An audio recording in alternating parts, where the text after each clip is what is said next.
Let's talk about traffic flow and perception and private spaces. I need spaces that are backstage at the Bosque.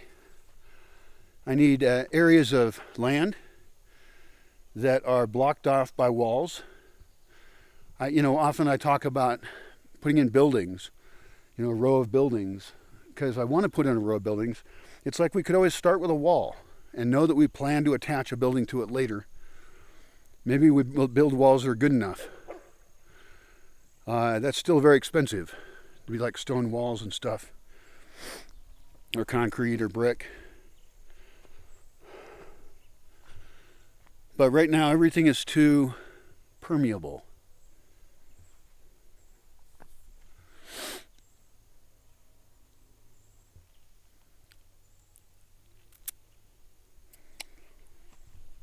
I think the key is if the gates are wide enough, they're left open most of the time.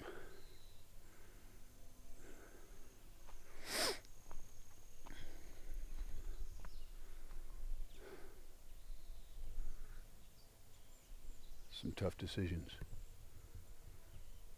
Well, I don't have to make them right now. I got to redo my map and then walk it with the GPS, noting each area. I look at the map and try and name the longest roads I can. I think that's actually useful, because then if the intersections, especially if it's funny combinations of words, then people remember the name of the road and they don't have to remember as many roads, like road segments.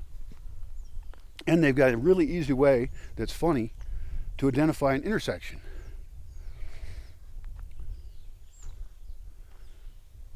And then they learn the roads they need to. And we put up signs. People aren't going to learn roads without signs. I've made signs before.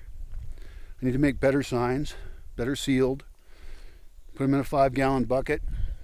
Cob all around that 5-gallon bucket. Make a cone on it. You could bury it slightly if you want.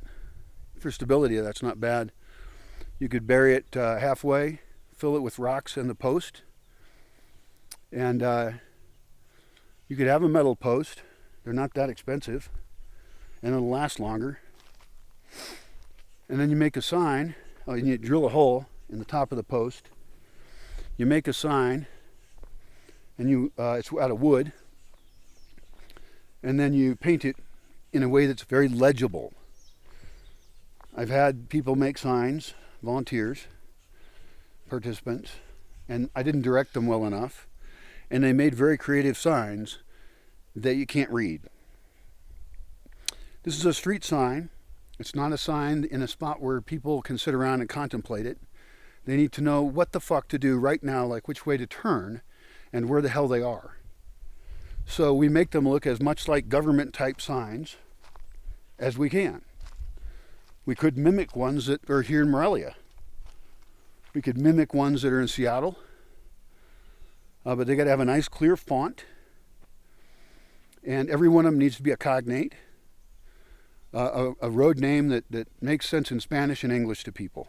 A lot of stuff is English with a or vowel added. You can make up some words practically and it works out. Doesn't matter if it's a verb, a noun. In fact, a mix is better. If they're going to intersect and they're going to have funny names and intersections, then that has to be planned for. So for each and every word that we come up with that we want to name a road, we would want to come up with, see how it relates to other words and perhaps different parts of words and grammar.